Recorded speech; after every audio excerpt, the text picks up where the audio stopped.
Welcome to the Family Life Blended podcast. I'm Ron Deal. We help blended families and those who love them to pursue the relationships that matter most. I am so excited. In this episode, I'm going to be talking with a good friend of mine, somebody I admire very, very much, Dr. Patricia Papernow. Her academic work has helped stepfamilies and helped clinicians and marriage and family educators around the world. And she certainly has been an influence on me. I'm going to tell you a little bit more about her and her work in just a minute. By the way, I will tell you right up front, we've got a couple of links in the show notes to some of her online videos. So be sure and check that out.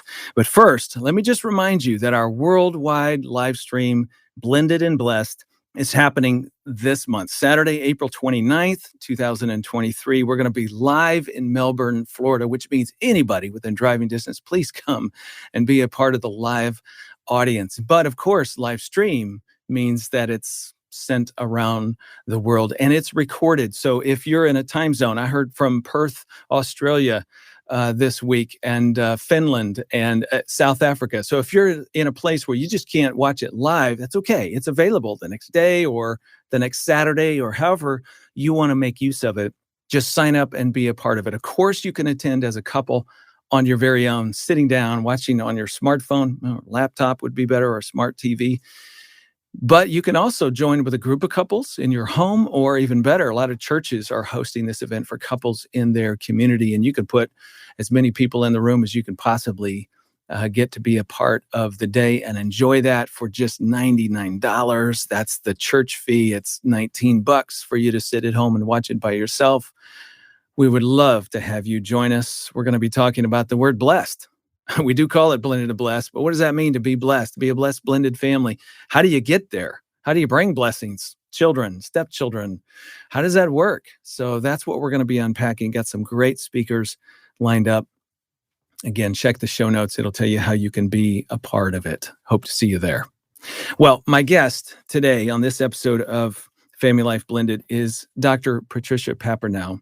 She is widely recognized as one of the world's foremost academic experts on stepfamilies. She's been teaching and writing and training therapists for about 4 decades. That's a long time. She's the director of the Institute for the Stepfamily Education and spends her time working with clients and training other therapists. She has 1 biological child and 5 stepchildren, and I think 7 grandchildren. Do I have the current number? Patricia, is that right? 7 is step-grandchildren, and my daughter has 2 and a third on the way. So how many? That's going to be 10 in May. It's going to be 10. That's fantastic. Well, thank you so much for joining me today. I appreciate you coming. You know, I first became familiar with your work in 1992. Now, I hate to say we were both 3. That's right. I know. I was about to warn you. I'm going to date you a little bit. You and me both. Yeah. 1992. Wow. Becoming That's a 30 stepfamily. years ago. That's right.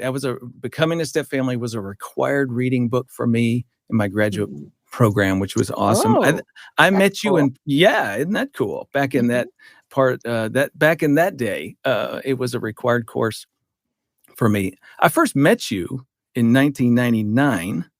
And I got to just tell you, you have greatly impacted my work. And I've told you that many times over the years, but I just have to say it in this recording. I am really grateful for all the time and energy you have spent investing in stepfamilies, research, understanding, absorbing research and passing it on to others. So let me just start with a thank you.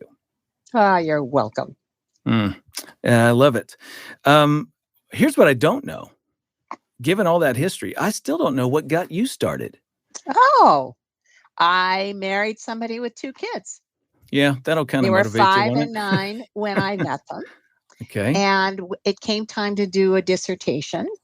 I was in a graduate program. I was allowed to do what's called a qualitative dissertation. And I really stink at numbers. So qualitative dissertation, you interview people and find the themes. So I was allowed to do a qualitative dissertation, and I did mine on stages of development and becoming a step parent. Okay. And I got hooked. I got interested in that subject because my stepdaughters were 5 and 9 when I met them. By the time I went to write my dissertation, we'd been at it like 3 or 4 years. Okay. and things had changed. Huh. And some of it was that the kids got older, but some of it was that our family, something shifted in our family. And that's what I was curious about. Hmm.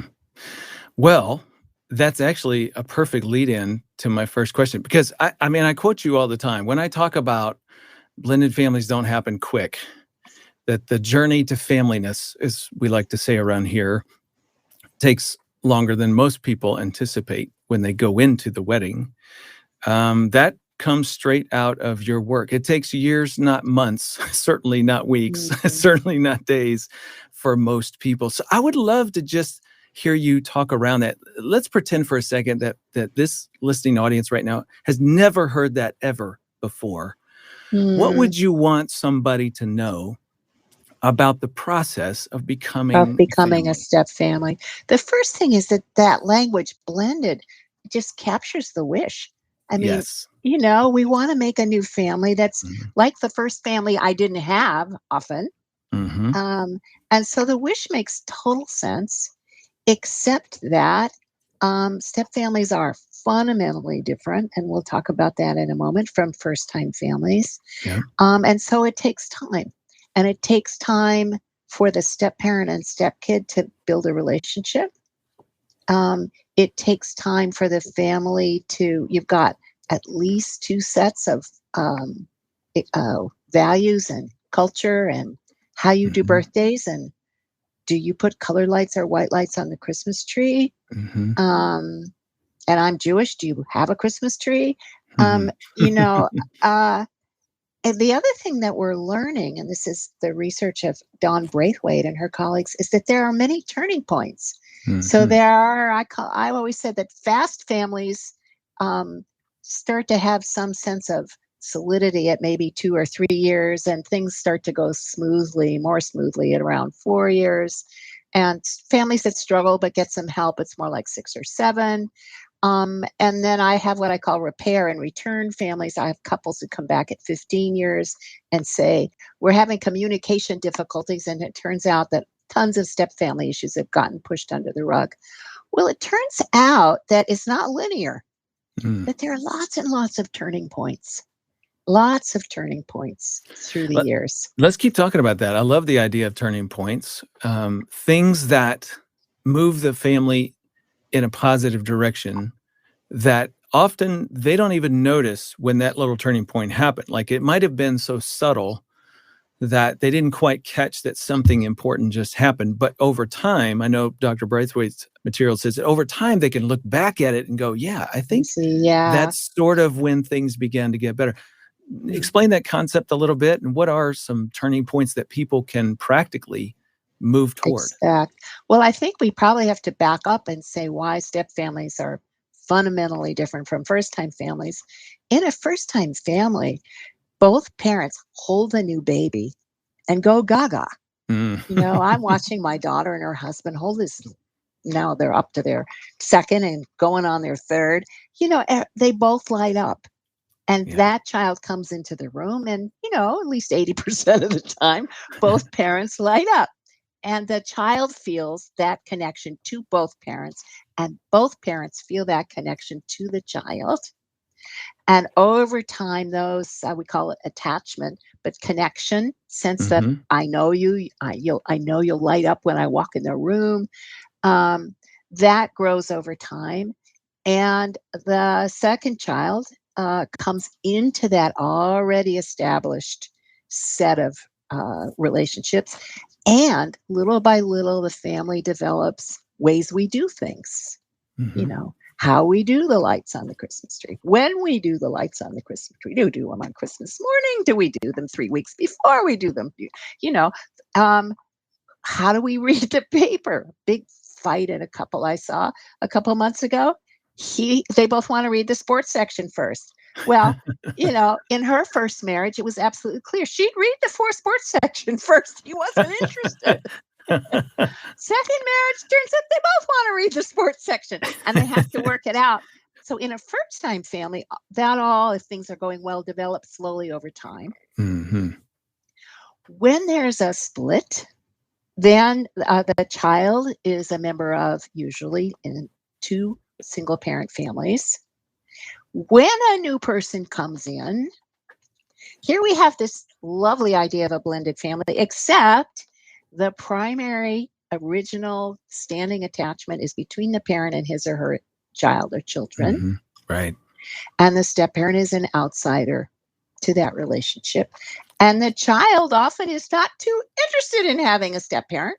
And in Right. fact, if the ex is upset or the divorce was hard, or the kid is a 12-year-old girl, those kids are often really uninterested in having a step parent, which means they're not too welcoming. They don't light Mm-hmm. up.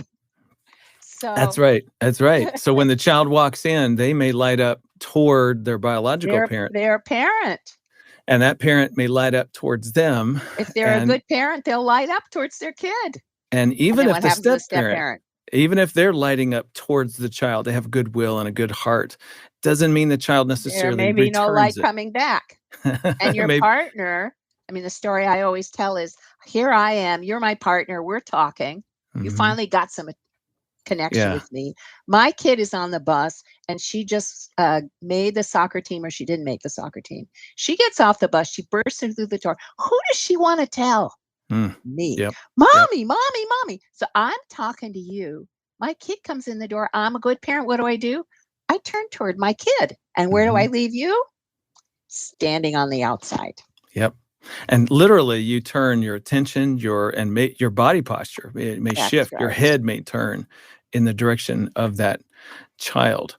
And by the way, in a first-time family, when a child enters and has news, and they run in, and they may say "mommy, mommy," not knowing daddy's there as well, but immediately both parents are brought into the celebration That's right. or the sadness, whatever the case may be. That's right.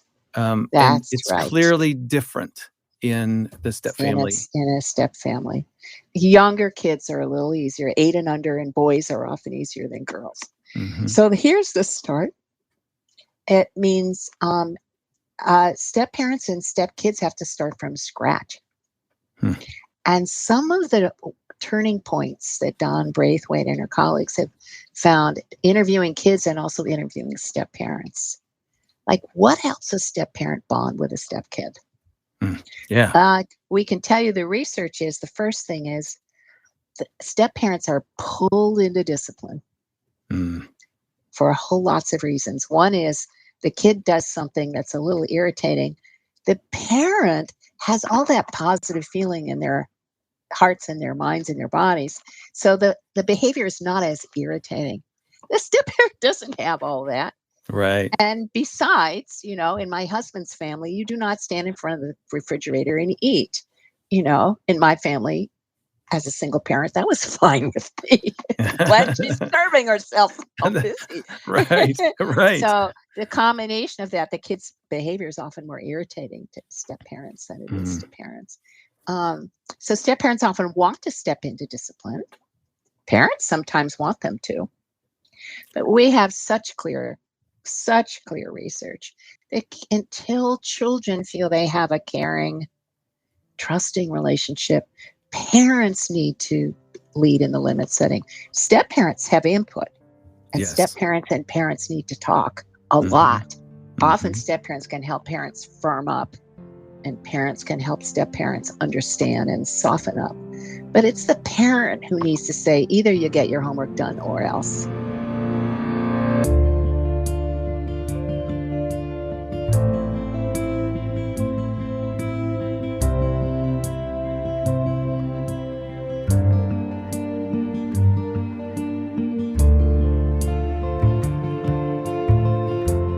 So really, that stepping into discipline too quickly thing for a step parent could be a turning point. That's a negative turning point. In a point. negative direction. Exactly. That's correct. If they feel empowered to say, you know what, I think you and I should go ask your mommy or daddy about that. Right. And then it can become a positive thing, because they're That's moving right. the child back towards the parent who has that emotional, relational equity with the child to be able to follow through on a no, or a Right. disciplinary act of some sort.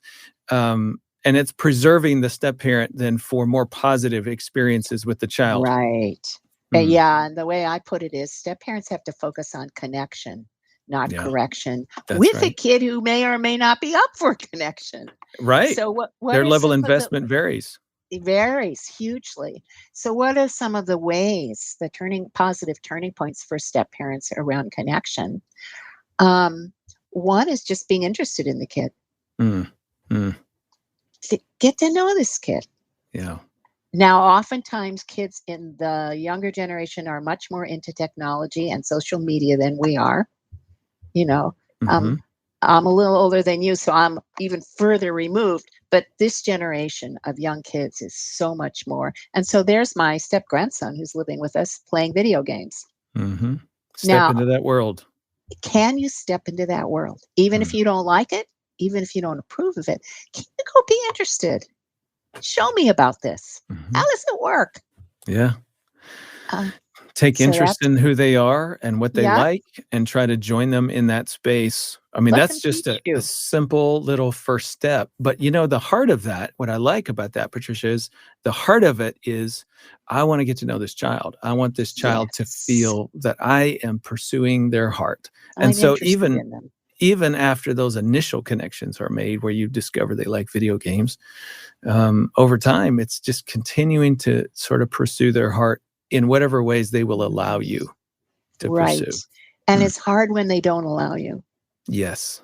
And Mm, when they don't allow you, you're going to need to go get a hug. And by yeah, the way, you're going to need to get that hug from your partner that's out right. of your stepkid's Mm. eyesight, you I want to know, come back to that in but just a we'll come minute back to that one. because I know people listening are going, "Yeah, okay, that's us. What do we do about that?" So, We'll a come back. couple more turning Turning points. points. I just love her research, just the simple acts of kindness and Right. pursuing a child and just it makes so much sense when you think about it. You can make a friend out of anybody as long as you're kind to them. I mean, most people will. Kindness helps a lot. And it's not easy to be kind Mm, to a child who's not thrilled that you're there, mhm, but to keep pulling on your kindness. And when you don't have it, take yourself for a walk. hmm, hmm, Don't take it out on the kid. Um, uh, Kids also talk about a moment when I was vulnerable. And my step parent looked at me and said, "Boy, you're kind of sad, huh?" hmm, Or, "Gee, that didn't go well." Step parents really sort of empathizing. mhm, Another one, really important in the research, is step parents handling conflict well. Now, all of us can learn something about how we handle conflict because if you're upset, it's really easy to not be kind. mhm. Um, and it's easy for step parents to say, "You will not do this, you may not be rude." That's discipline. So when you're upset, we call it an I message. Can you use an I message? "I would love it if" is a great sentence stem. Hmm. "I would love it if you'd say hello to me. We didn't choose each other. You didn't choose me. But we're in the same house. I'd love it if you'd say hello." Hmm. Or even, "I'd love it if you did knock those dishes off, honey. That would make a big difference to me." Not "you will wash the dishes or else." And you'll be Those, happy about it. and you'll be happy about it, right? And you'll Yeah, do it immediately. that's really stretching it, isn't it? Yeah. So So, those kind of moves make connections. mhm. Yeah, and again, I can see how difficult that would be for somebody who has, taken a beating, so to speak, over and over and over again. Yeah, You've extended yourself. You're doing those acts of kindness, and you're just getting you're not getting, nothing in and it's return. hard. Yep. Yep. Yep. And sometimes kids come around. Another thing that helps is one-to-one time without the parent present. Hmm. Doing something shoulder to shoulder. They actually bring gangs together this way. They give them something to do together, Hmm. and that makes a bond. So, this kid likes to cook, and you help this kid make a birthday cake for his dad. Let's press into that a little bit because I really want our listeners to catch what you said, shoulder to shoulder. I think for some people, what they want is eye to eye. They want Yeah, intimacy. They want that's what I closeness. want. And of course, that's ultimately what you want, and you're working Mhm. towards that. And maybe someday you can get there, but it starts side by side, doing a Yeah. task together that's meaningful to the child, is what I hear you saying.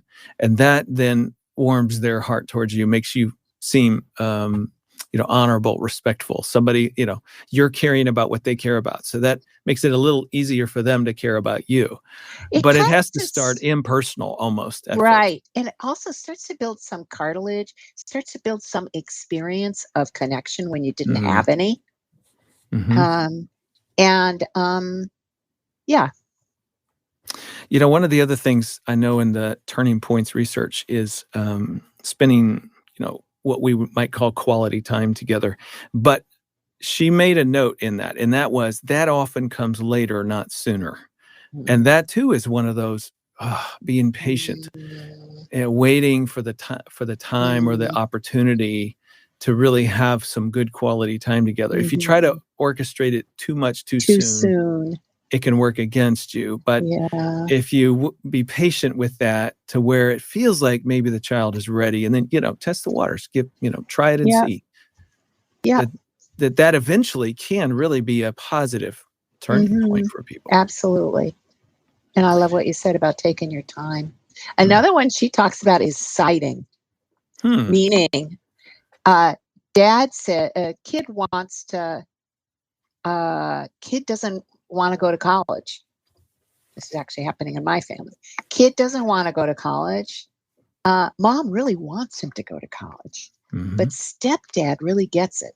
Hmm. Hmm. This kid, college isn't the thing for him. Okay. And stepdad helps the kid, helps mom understand that Hmm. college isn't the thing for this kid. And that there are really lots and lots and lots of really good earning jobs. Aviation mechanic turns out to be one of them, I just learned. There Hmm. are lots of really good earning jobs for kids. And, uh, 14 months to become an aviation mechanic, Hmm. as opposed to 4 years of college where this kid is going to flunk out. So stepdad gets it, Hmm. and stepdad helps mom understand. Those are really positive turning points for kids. Parents don't always like it. Right. You didn't back me up. Right. But to know Exactly. it, for parents to know that when your partner allies with your kid, if you can just really calm yourself down and uh, have somebody inside celebrate. Hmm.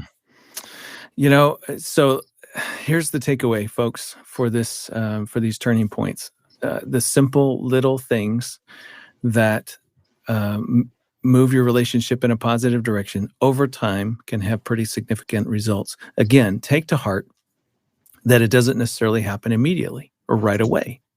Uh, what's cool about this research that we're referencing is that it's adult stepchildren that they interviewed, and you've had some time now to grow up, have a little maturity to you, and you're looking back now of this relationship that developed with your step parent over time, and what were the things that were significant and Mm, helpful to you. So it's time and perspective that make a turns big these things. difference. Exactly, Yeah. exactly. So even if you feel like, man, I'm doing the kindness thing, but getting nowhere, well, maybe you are getting somewhere. You just don't feel it You're yet. not getting the feedback, which is tough, but you're Hmm. putting money in the bank. Okay, so let's wrap back around to that little thing you mentioned. Let's talk to a step parent for a minute who's doing everything right, Mhm. and they're just still feeling like they can't get anywhere. How would you encourage them? Well, the first thing is it's hard. Mm. It's a guy named Stephen Porges, and he's talking about neurobiology, which means how we're wired. And what he basically says is we are wired to expect that the people close to us will turn towards us. Hmm. And when they turn away, it's very dysregulating. Hmm. So, one of the things that's really important to know is that outsider position is hard. It's hard for humans to be left out over and over, Yes. and to be sweet to yourself about it. To read enough or learn enough to know that it's the structure, not you. And it's still upsetting. And what do you do with your upset? Well, best if you can get some comfort from your partner. Hmm. And two things about that. One is how you approach your partner is going to have something to do with whether they can respond. Because you're the left out outsider. Your partner is what we call a stuck insider. I turn to my kid and my sweetie's upset. I turn to my sweetie and my kid's upset. That's a terrible position to be in. That was my position in my first marriage. My second marriage, it was very hard. My first marriage, I was the outsider. But in the second marriage, I was, my kid needed me terribly. And when I turned to her, I had to leave my husband out. I turned my husband, I had to leave her out. So to know that your partner may be leaving you out is not doing it to be mean, is not doing it because they're stupid, is not doing it because they don't love you. They're doing it because they're a parent. And so can you reach instead of criticize? Criticize comes easy. I can't believe you abandoned me this morning when we were talking. Your kid came in the door and you turned your back on me again. Is really different from, honey, I'd really love a hug. It's very That's different. a request. Yep. And it's easier to respond to. In order to get to that request, you do have to hold your anger, don't you? You have to say, you have to, what am I after here? What do I need? You may need to go for a walk. You may need, because if you approach in anger, good chance you're going to make a mess of it. There's a guy named John Gottman who does a lot of research on couples. What he says is some great percentage. Who was a former mathematician. So like 89% of conversations, it's not 90 or 70, 89% of conversations end the way they begin. So if you start by criticizing, you're sort of setting the stage for a mess. But you're absolutely right. It may take a while to get to, I need a hug. Yes. And there's a discipline in that moment that I think is really significant and very hard for all of us, of us. And but there's a reward if you can move toward what Patricia is saying. Take that deep breath, take that walk, calm that little angry part of you, and come back with the part of you that really is longing, and try to let the longing speak rather than the hurt. I'd love a hug. Right. Yep. Now, here's the thing about hugs in step families. Oftentimes, adult parents will say, "Oh, I want to show my kids a loving relationship." The deal is, though, kids don't want to watch their parents be physical with somebody who's not their parent. It actually, we haven't talked about kids yet, but it intensifies their feeling of it's too much change. It's often really upsetting for kids. So is this a timing thing? Like in the beginning, go easy on physical affection? No, it depends on the kid. 3 years in, with my husband. He used to drive Model A cars. We're in the front seat. My stepdaughter's in the back. We're 3 years in. I'm holding my husband's hand. I look up in the rearview mirror, and my stepdaughter, who was about 20 at the time, or 18, was crunched. And I took my hand away, and she sat up. She was, of course, in the back seat, left out. Yeah. But she now want to watch her father hold my hand. 3 years. Err in the direction. Yes, err in the direction of taking it easy. Yeah, be careful. Do touch each other, do hold each other, but do it in private. Okay. And what if you want to move toward that place where you want to express that in front of the children? Do you have any principles that would help people decide when that's okay to do? I don't have anything clear except watch. The kids go, and you're going to have to watch for subtle. The kids get a little tight. Do they look warm? And keep it cool to start with. I mean, one of the things I describe is if you ever had a friend and you were both single together for a long time, and that friend got a boyfriend or girlfriend, and you're at lunch with them, and they're looking at each other. You're the third wheel. And how do you feel? And do you really want to watch them kiss? You're a grown up. Do you really want Mm-hmm. to? I don't think you do, because you feel left out and you're a grown up. A kid needs that parent and doesn't have the other parent to turn to because that other parent's in a different household or may have died. So err in the direction of cool, be kind to each other. That's important. But go slow with the physical stuff.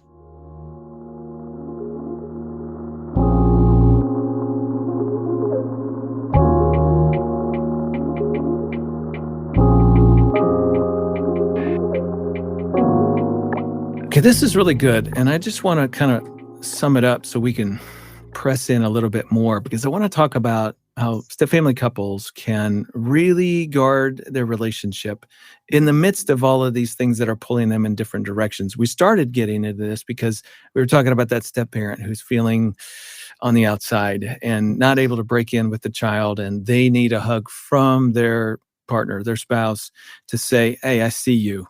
I often tell Yeah. biological parents, your spouse every once in a while needs a great big hug from you and a thank you for getting the short end of the stick again. I just want you to know I see that. I see the sacrifices, Oh, there's that great advice. all the things you're doing for my son or daughter. And I just want you to know I see it and I'm sorry. I know this is hard, but I love you and thank you. That is a good investment.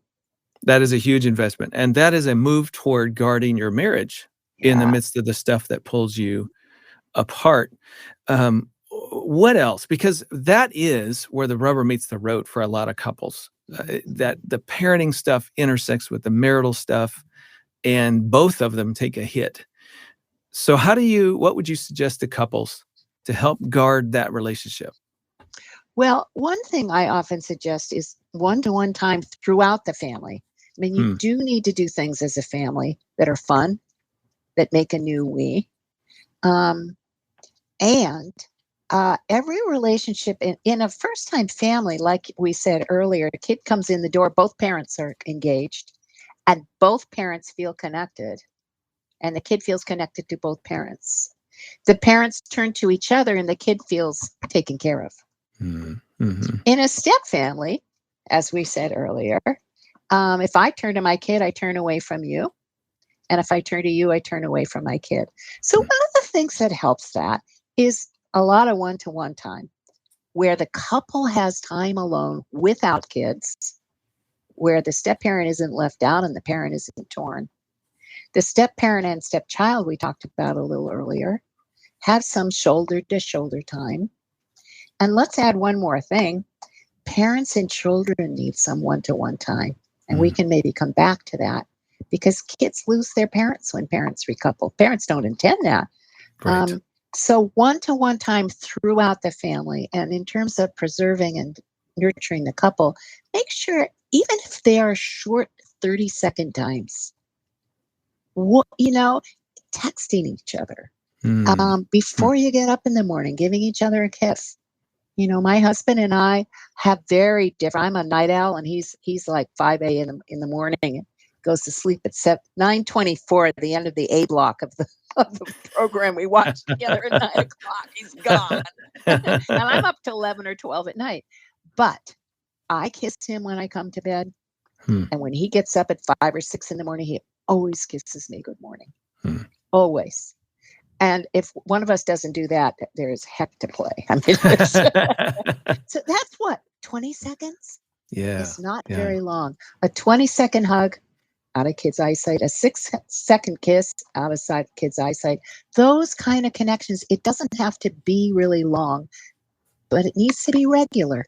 Yeah. Some time in the day when you're turned towards each other.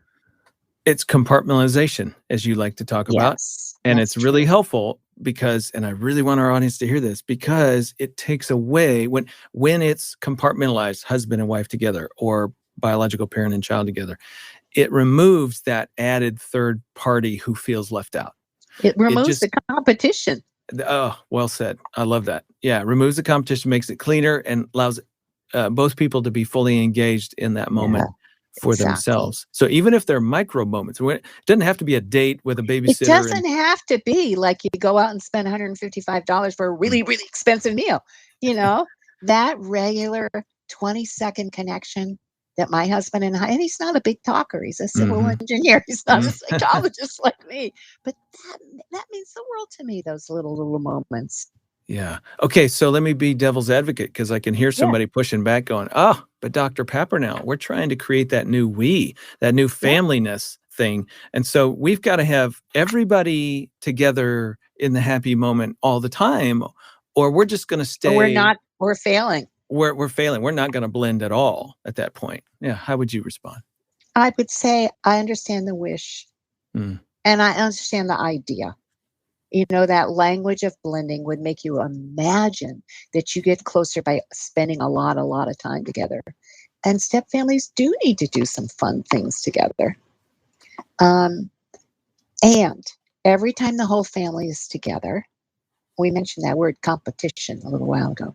There is competition. mhm. If we meet the needs of the couple, the kid's left out. If we meet the need of the kid to bond with their parent, the step parent is left out. And anytime the step parent is in the presence of the parent child relationship, that relationship is stronger and the step parent's left out. So, yeah, I understand the idea and I understand the wish and it makes logical sense, but it doesn't work. Yeah, and you can't force the blend, right? It is something that No, will isn't develop that a bummer? over. Yeah, wish with time, I guess would be the thing I would say is Yes, continue to be patient with the process, and the familyness comes later, it not at the does. beginning. And so it's about forcing it. That's what undoes the possibility of you getting to that wish for that to become a Right. reality. So Yeah. patience is a huge virtue. I can hear another question, Yeah. because we get this all the time. People say, "Well, so which is it? Is it my spouse or my kids? Who's the priority?" And I always go, "Hey, Don't you wish you could? It's not either or. it's not either or. It's It's a both both and. and." Thank you. It's And both and. but that does mean you might have to go about doing the both and at separate times, as we've been talking Yes. about. You may have to be very strategic about how you invest in each of those relationships. But to just assume that all three parties can be in the room together and everybody feel equally included, that is something you can't force to Yep. happen. Yep. That's correct. Mm. Parenting, how does a couple keep their marital us in the midst of making parenting decisions when they're on different sides? Like you were They're saying on earlier, when different the biological sides parents is deeply invested in that relationship with their child, and the step parent is also invested, but in a different way. The in a emotional different attachment way. is very And so, different. how do you talk about a difference is part of it. Mm, How do you talk about a difference? Because we have the idea that we're a good couple if we agree about everything. And gosh knows if we agree, it's easier. hmm. If we both Sure. feel the same way, if we're both looking at this baby that we're both in love with, oh, it's lovely. But if we're Yeah. arguing over who's going to get up in the night, that's not so lovely. Yeah. So the differences are hard. And even in first time couples, John Gottman, that wonderful researcher, says 69%, again, there he is with his numbers, 69% of marital differences never go away. Perpetual problems. And what makes a difference between what he calls master couples and disaster couples is how they talk about it. Mm, So, how do we talk about the fact that my husband is much more of a boundary setter and a limit setter? And I'm much more, you got to start with warmth. If you start with mm, control, it's going to be a mess. And we could fight about that. And gosh knows we have. My step mhm. grandson is living with us, and we've had bad fights about it. And we are a great team. Yeah. So, how do we talk and stay calm and kind Mm, and collaborative? How do I be interested in what he has to say about, I think we need some limits here? And how does he be interested in what I have to say, which is, I think this kid really needs warmth. We got to mm, lead with warmth. Um, Now, this happens to be a reverse position that the step person is more into warmth and the parent, grandparent is more into limits. But how do you talk in a way that's collaborative and caring and kind? And very likely in a step couple, parent's going to be more into, I want you to understand my kid. There's, Mm-hmm. and step parent's going to be more into, I can't believe you let him get away with that.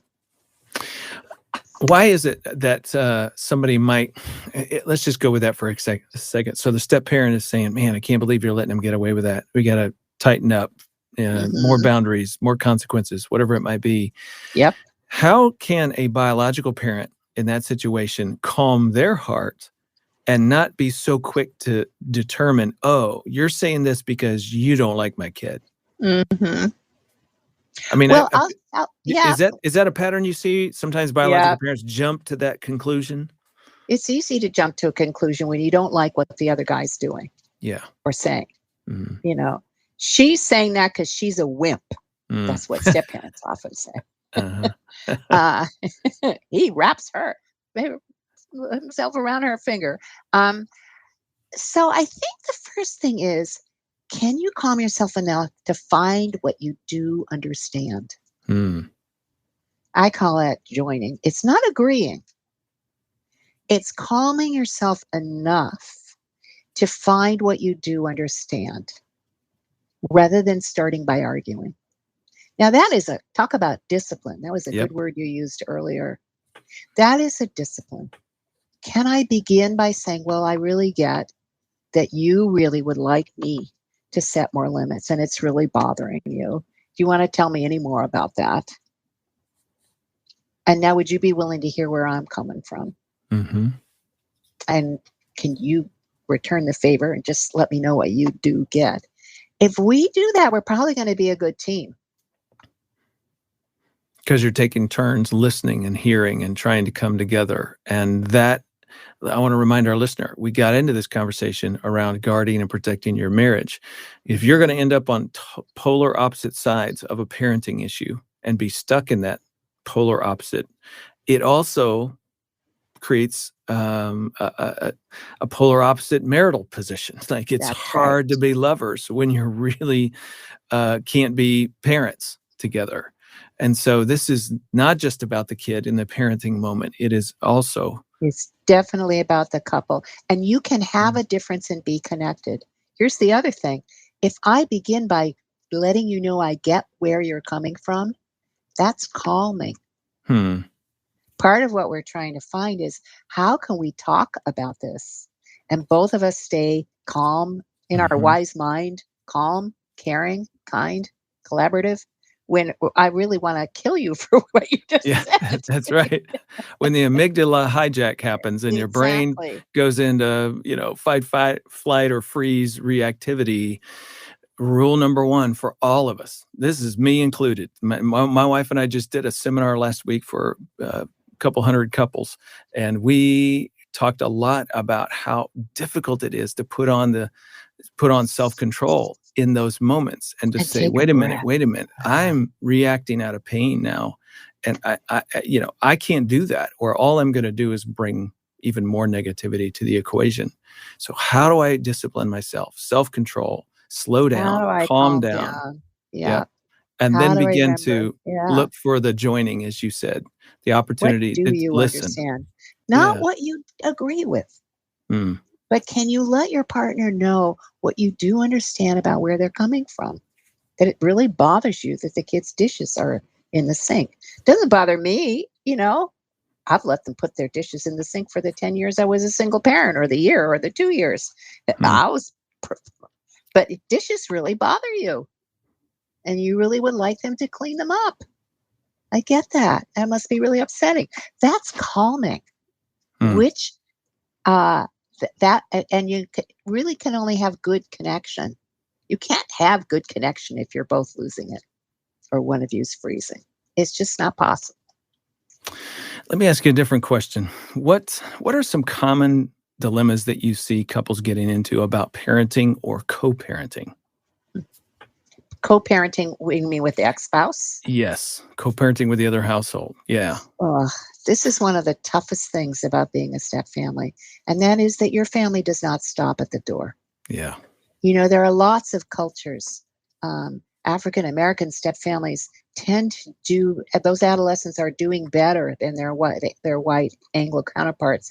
And we think it's partly because the African American tradition is much more parenting across households. And it's partly perhaps an African communal, but also a resilient response to slavery when families are torn apart. So there's a lot of parenting across households. Mm-hmm. And but the Anglo idea is you have one mom, one dad, and that's it, and kids. Mm-hmm. And so when you have another parent, it's easy then to treat that parent as, you wish you'd get rid of them, or and they're part of your family. Yeah. If they're an enemy, if you view them as an enemy, then you're not going to be collaborative at all. And you lose the ability to then work together on behalf of the child. Exactly. Yeah. Not only are you not going to be collaborative, but we have tons of research. I am updating my book, and the research on conflict, adult conflict, and its impact on kids. There's so much of it, I'm completely overwhelmed. I have pages. What we know is that the most robust predictor of poor well-being in children is adult tension. And not just outright nasty conflict, moderate tension in first-time married, not divorced families impacts kids' academic functioning, it impacts their attention, and it impacts their immune systems. It's bad for kids. So if you are making an enemy of your partner's ex or your ex, you're putting poison in your kid. And would you really ever want to do that? No. You really wouldn't want to do that. And talk about discipline. How do you manage that in a way that protects your kids?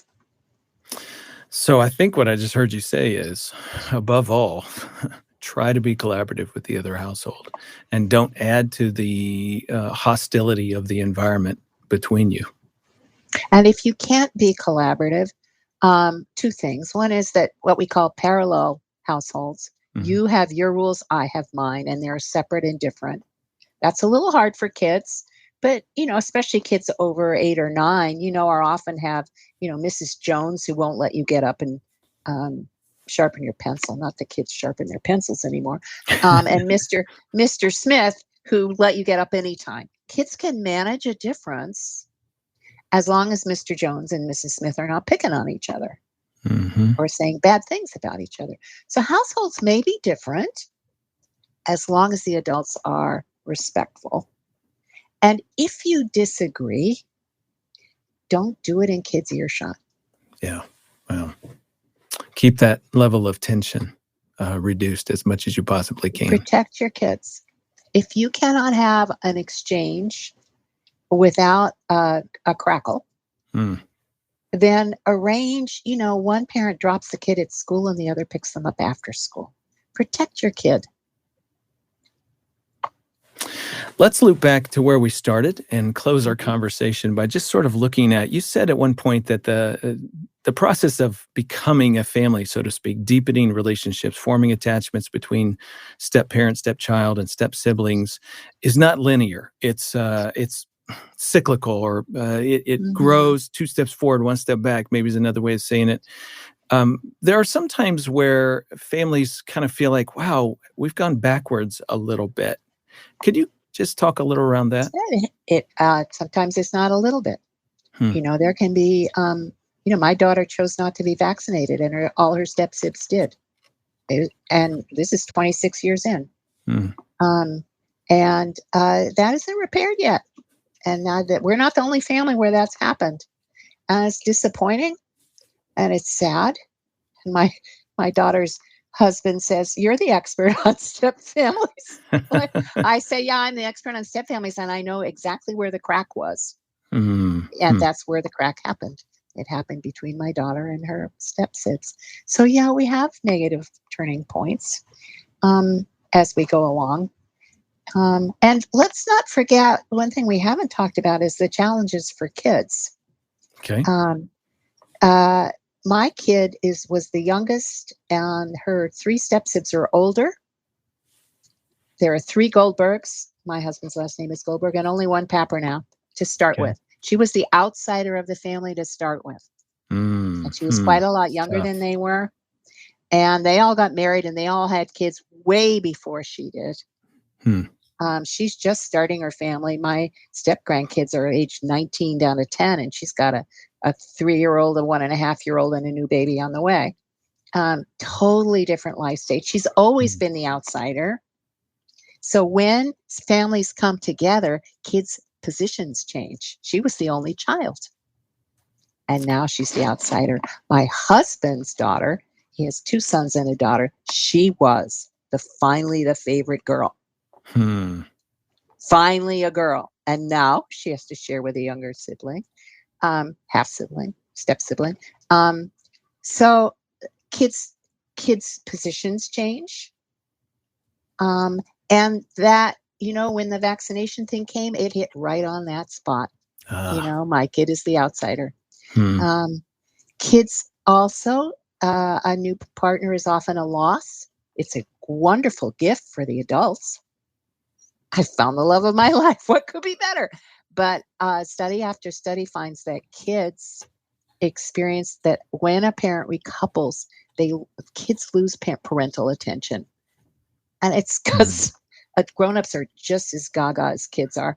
Absolutely. And now on your phone texting, you're supposedly at dinner with your kids and you're texting your sweetie, Yeah.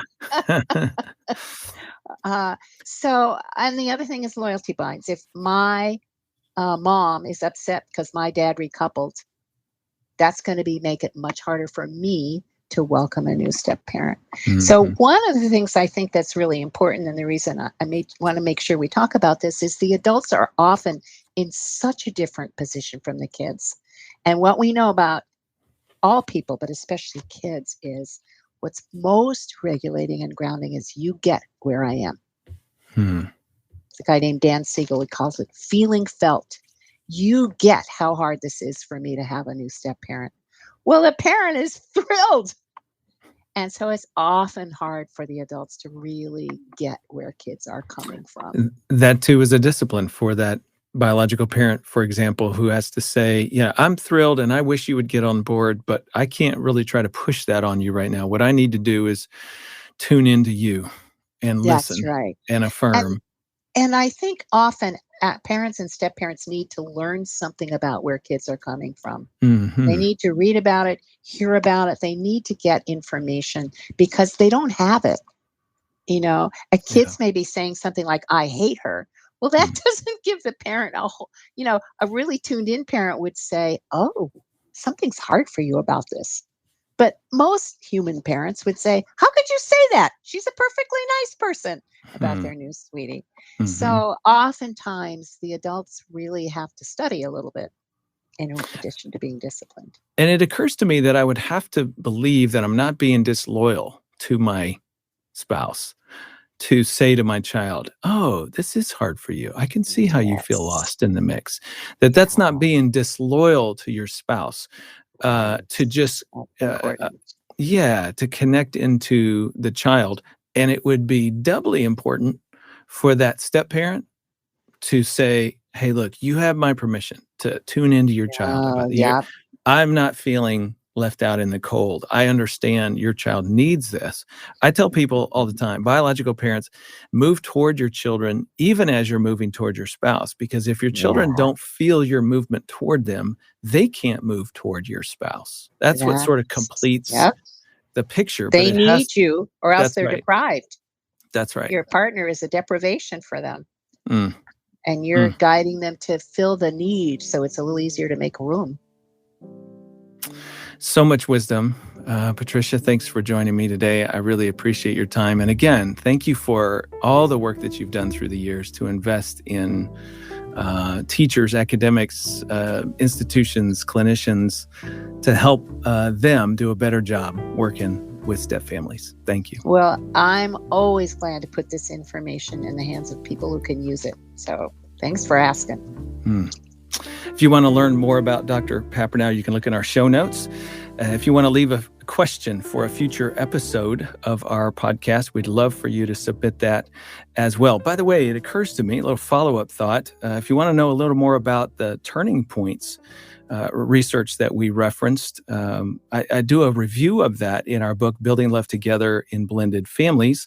And I'm mindful of Lauren Wrightsama's book. We've had her on this podcast many times before. Her book is In Their Shoes, which is all about the journey of children going through parental divorce, single parent years, and then into a blended family. If you want to, as Dr. Papernow was talking about, if you really want to try to understand children better and how you connect into their world, their feelings, I want to recommend the book In Their Shoes to you. If you haven't subscribed to this podcast, let me encourage you to do that. We don't want you to miss anything that's coming up, and you'll get access, of course, to all of the back episodes. Would love for you to just browse through the list and find something that's relevant and pertinent to your family. A quick reminder that Family Life Blended is a donor-supported ministry. If you're interested in helping us continue this, do more podcasts, as well as the live events, virtual events, video curriculum, and books and materials that we make available to people, just look in the show notes for how you can make a tax-deductible donation. And we always love reviews and ratings. That helps other people find us. Case from Canada wrote to us recently saying, I heard about this podcast and have listened to it every day since. I listen to the archives at random, and no matter what the subject matter, there is always some takeaway that I find helpful.